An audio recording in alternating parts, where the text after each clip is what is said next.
गांव में अर्जुन नाम का युवक रहता था। उसका बचपन किसी साधारण पहाड़ी लड़के की तरह ही बीता। नदी किनारे खेलना, खेतों में काम करना और आसमान में चमकते हिमालय की चोटियों को निहारना। जब भी वह उन बर्फीली चोटियों को देखता, उसकी आंखों में चमक आ जाती। उसके भीतर एक सपना पल रहा था। एक दिन वह भी उन ऊंचाइयों पर पहुंचेगा जहां केवल बादल ही टिक पाते हैं। लेकिन जिंदगी सपनों को इतनी आसानी से सच नहीं होने देती। अर्जुन का परिवार गरीब था।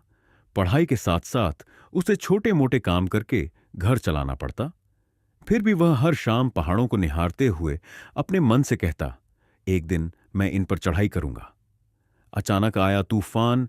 20 साल की उम्र में अर्जुन एक हादसे का शिकार हो गया। सड़क दुर्घटना में उसका एक पैर घुटने के नीचे से काटना पड़ा।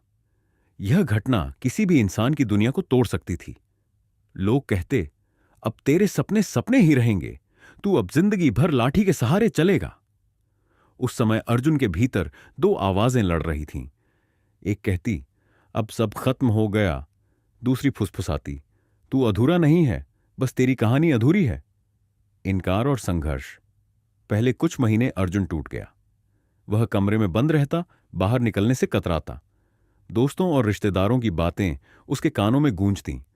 अब तो कोई बड़ा काम करने का सवाल ही नहीं। उसका आत्मविश्वास चकनाचूर हो चुका था। लेकिन भीतर कहीं उसकी आत्मा अब भी पहाड़ों को पुकार रही थी। उसे याद आता, वही चोटियां, वही सपना।